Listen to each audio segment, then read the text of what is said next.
Welcome to the second part of my podcast. Today we have ourselves Dr. Akhila. So let me give a small introduction to our guest. He is a multifaceted personality, a prolific writer, and an eminent scientist. After having retired from CMAP, he has dedicated his life to various causes and currently has been operating as a social activist.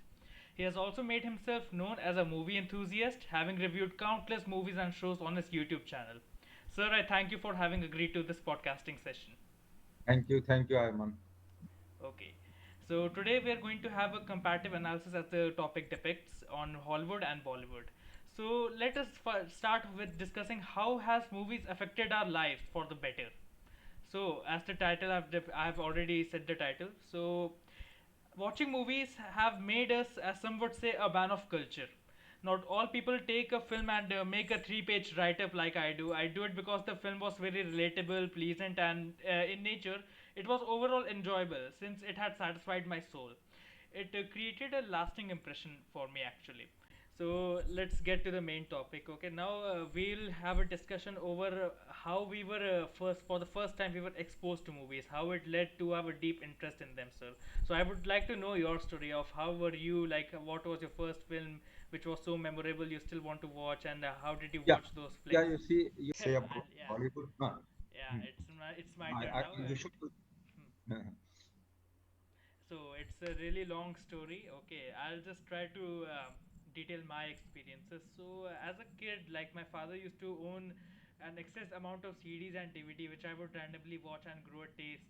So we'll go back at the very beginning. In my I've watched countless films and all, dating from 1930s till now. So the earliest film which I can recall is called "It's a Mad, Mad, Bad, Bad World." So it's a hmm. comedy film. Okay, if you have seen the movie Dhamal, okay, Dhamal has actually Yeah, take it's I've the seen. original form of Dhamal is "It's a Mad, Mad World." So it's a 3 hour. It was a 3 hour watch and was so hilarious at this time. A 1960s comedy film is making me twist and turn like such great comedy, such great action, and they were actually doing it without CGI. Like some stunts were real, and they were using cheap computer generated imagery and all that. So that is there. And then we'll go to the 1960s where I saw Sean Connery as James Bond in Doctor No. Yeah, I've seen all of those. Oh yeah, obviously. The James Bond Yes, series. yes. I love them. Like I grew a real deep interest back in 2009 when my father told me like, see, Daniel Craig isn't the only James Bond. There has been plethora of actors haven't been involved in the James Bond franchise. You should start with watching Goldfinger. Okay, so Goldfinger became my timeless Goldfinger was classic. marvelous. Yeah, it was Yeah, so great. Like the Goldfinger action, was tremendous. yeah, the action sequences, the wit, how he was outsmarting Goldfinger, how James Bond was outsmarting him at every twist and turn, and how the culmination came, and how the film was laid out in perfect sequences. Like it became my absolutely my. It was a film I'd recommended to most people. Okay, like hey, I'd just go to anyone and tell, Gold, have you watched Goldfinger? Like it's a really great film. And then eventually I turned to Roger Moore, who was in The Spy Who Loved Me, The Man with the Golden Gun. These were the films like Hmm. 1960s, 70s, 80s, 90s. Mostly were James Bond stuff. Yeah, So then Pierce Brosnan came in, David Die Another Day in 2002. There was a lot of CGI used in that, gadgets. Then as it like the world yeah, of progressed, course. the films became like more technology oriented, and they were becoming like laser pen, or that Aston Martin became iconic. So there's my love for the James Bond franchise. Yeah, I've even bought so many novels. I've read them all. Like it's something which I'm a really like a big expert on. Then moving on to 1980s, like I'd like to skip there. There was this film franchise called Star Wars. Have you ever heard of Yeah, Star Trek, yes, Combat yes, and yeah, all? of Yeah. course. Yes, So yes. yeah, I've Star Wars. Yes. yes, it's one of my favorite franchises. Like they also used those 1980s graphics and all, and the storyline was so great. Like as a kid, I was like so much. Very much thrilled. Yeah, I was thrilled. I was so happy. Like space stuff, laser beams, big ships attacking each other, and there was this race between the Galactic Empire and the Jedi Knights. The battle raged on, and every film, like every installment they rolled out, had so much uniqueness to it. Had like this is the one there where the protagonist gains his power. This is the one where the protagonist will know that the main villain is actually his own father. You may have heard of the scene like. This black guy in a suit comes and tells that I'm your father, and the protagonist just cries out loud. It's so Yeah. imitated in so many mediums right now, and these are the classics: 1986, Return of the Jedi, and then we have got Back to the Future, which actually brought the time traveling genre to the entire film industry. Where you travel back to your time to save this member of your family from dying, and how it had various consequences, how it broke the future timeline, how there was a dystopian reality to them. Then there were films like Dystopia was a main theme running in the 1980s in Hollywood. Films like Mad Max was running wild, Yeah. Taxi Driver, and then we rolled into the entire mafia thing. Okay, we've got films like The Godfather 1, 2, and 3. We got Yeah. Scarface starring Al Pacino. Like it's one of my favorite films. Scarface actually tells you like how a person who was at this height, like he got this power, got succumbed to the greeds to of drugs, powers, and women, and how it brought about his own end. I'd recommend you watch Scarface because it starts with Fidel Castro exporting so many Hispanics to the United States of America, and how one of them actually makes it to the big times, like and how the greed corrupts him from the inside, how he becomes more. Much more like a dictator and ruins everything and eventually brings about his own end. He murders his own best friends and all that. So there's that, and then apart from the 1980s, we had so many Robin Williams films. Robin Williams, for me personally, is my favorite comedy actor. Like his films are so genuine, so close to heart. Like some of his films are Flubber, Good Will Hunting, as the title says here. It's all about discovering your own potential and how you can like create something out of blue. How the worst of times can bring about the best of changes in your own life. So it's so much a comforting watch, especially for someone like if you're like down on your luck and you think that there's no way out. Some of these films can actually rejuvenate your soul. It satisfies Yeah. your own sense of mind. You're at peace with yourself. You just forget like any struggle outside of that. So there's that.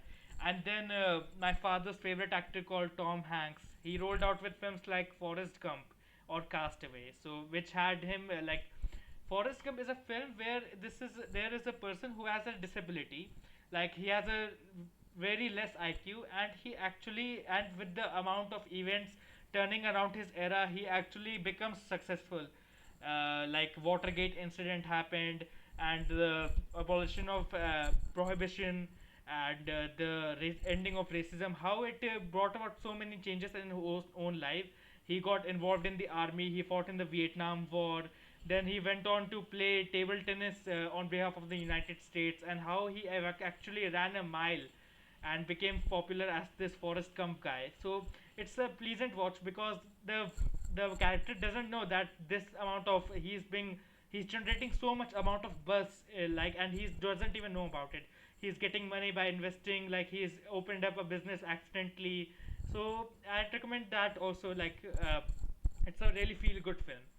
Other than that, there's Castaway, where he portrays himself as a FedEx executive who gets trapped on an island, and he actually creates these ways of surviving, and eventually gets back to his own homeland. That there's that film. It's a 2 hour watch, I think. Great film actually. And then where we rolled into the 2000 films, I grew up watching Spider-Man, Tobey Maguire. It's a cult classic. Everyone has watched that. I usually bought so many amount of CDs, DVDs just to watch those three films, like Sam Raimi classics. Then I actually eventually transitioned into the superhero era, where we got Mhm. films like the Marvel and DC. Batman came out. Batman starring this Christian Bale or Van Kilmer, and Batman Forever and all that. My father usually suggested that I should watch these films, and then we eventually rolled into the current era, like where films like Joker and other Oscar films like this Parasite film came out from South Korea. It had a really engaging Yeah. story. You may have heard of it.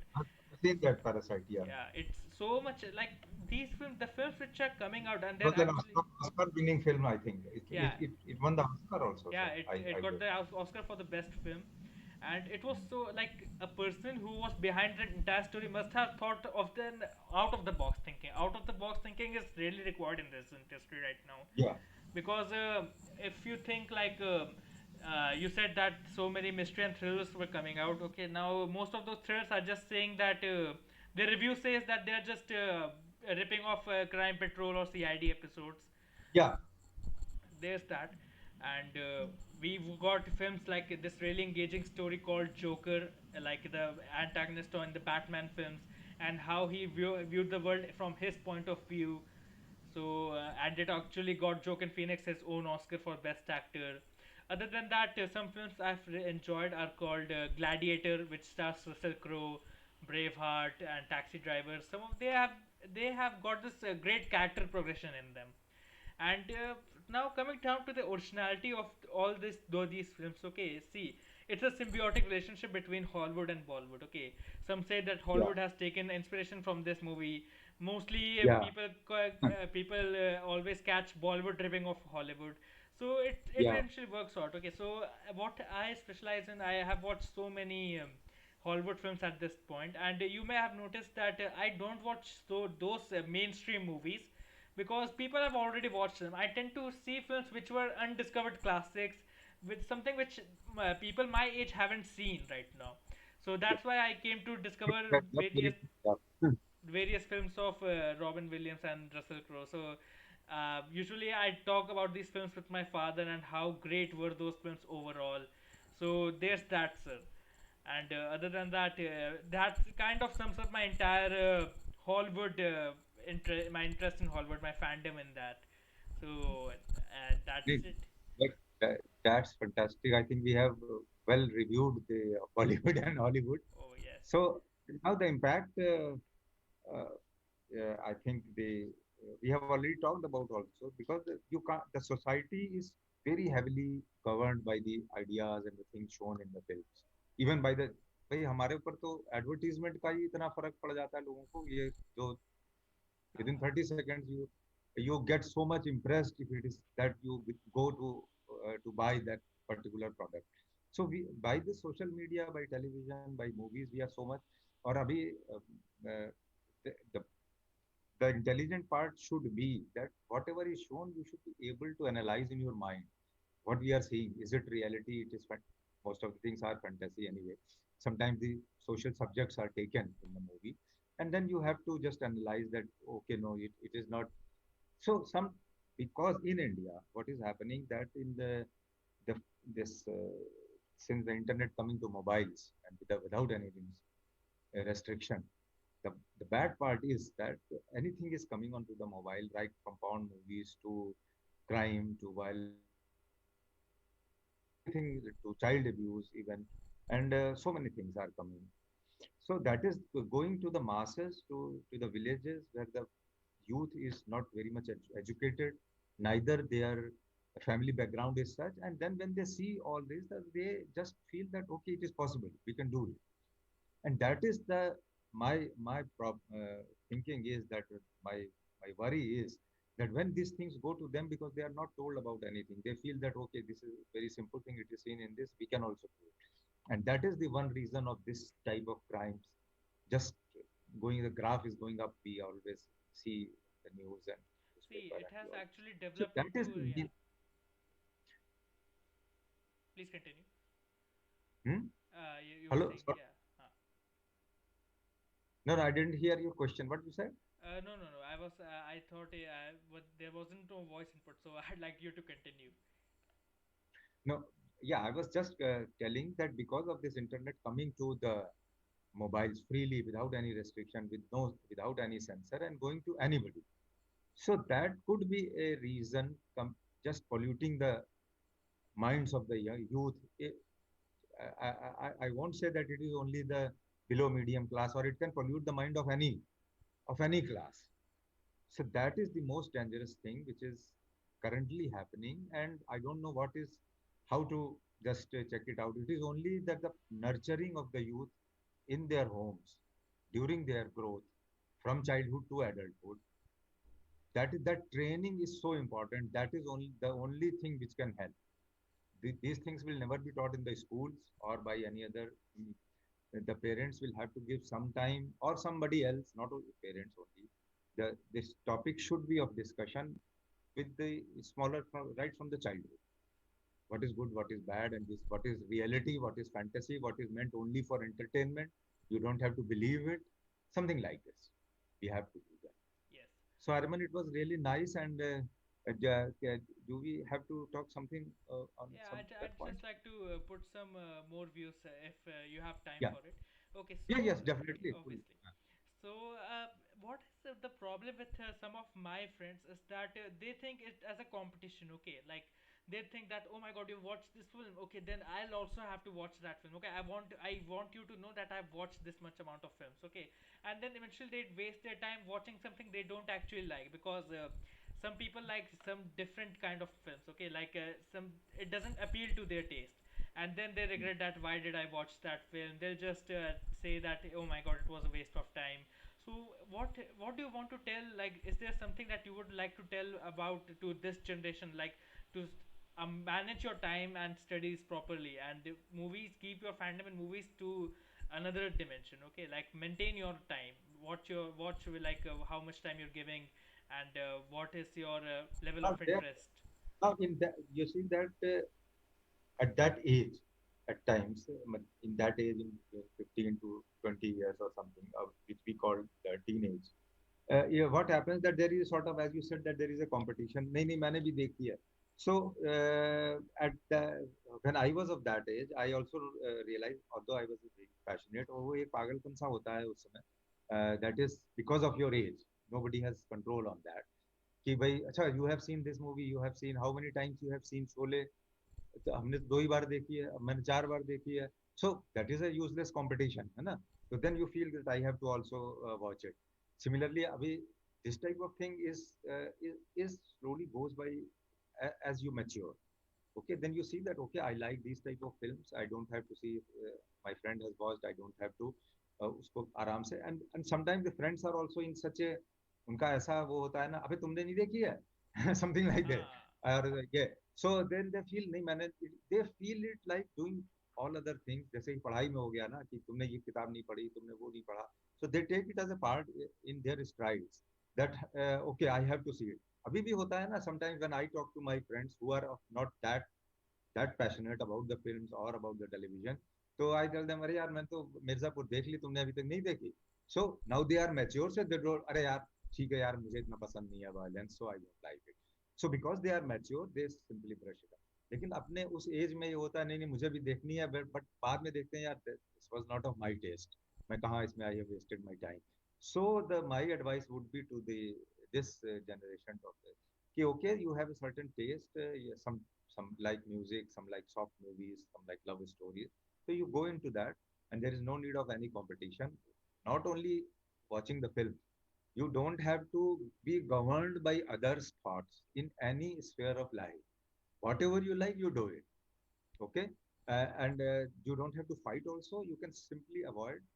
कि भाई यार बहस नहीं करनी है. I am not harming you. I am doing my this thing. I like my television talks. I'm doing it. Somebody, when you will post it on the media, somebody will say, yeah, why you are.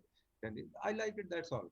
Everybody's liking is different. Everybody's taste is different. Everybody's thinking level, intellectual level is different. So when I post my videos, sometimes I write so many posts on Facebook, everything, but I never bother. Of course, I see that how many people have seen it, but then I don't mix it up with my other relations. अरे यार तुमने देखा नहीं, तुमने like नहीं किया, तुमने comment नहीं किया, या फिर तुमने ऐसा कर दिया. You have to move on your path, what you like. At the more till you are not hurting anybody else. I am doing this. I am not wasting your enough time. I am not hurting you. I am not playing with your emotions. What is the problem? Same thing. If I am doing something, it is worth of my time, or if I am wasting it, I am wasting my time. You don't waste, please. So that is the very sophisticated reply to such Yeah, truly said, friends sir. and. Yeah, truly said. Okay, sir. Then I guess we should wrap up. There's so much more to discuss here. So I'd be Yeah, hoping that we can always follow this up with some more parts. yeah. We will have. Of course, we talked about the movies and films. There are so many other social issues which we Aspects, can yes. take up. And as a youth and as a growing mind, you can just take up the issues of the adults. Adults mean the seniors. Yeah. They, the senior citizens have their own issues. The people in the age group of 40 and 50, they have, and because I have passed all these ages, all these decades, so and I have experienced, and I know the experiences of others also. So we can pick up the slots, pick up social issue, maybe anything. I have many agendas, Sure. and then I can just pass on to you. You can have with your own mind. So this gap between you and me, that can be filled up through these sessions, Thank you, sir. Thank you, isn't it? sir. So, Okay. yes, sir. Thank you, Armin. Yes, Thank sir. you. So Thank you, nice. sir. I'll be Okay. putting your description for your YouTube channel, so for others of my friends to also view your reviews. I've really come to enjoy them. I comment them Yeah. usually. Okay, sir. Great reviews, Okay. sir. Okay. Thank you, Okay. sir. Thank you. Thank you, sir. Thank you. Goodbye and Okay. next time, sir. Bye.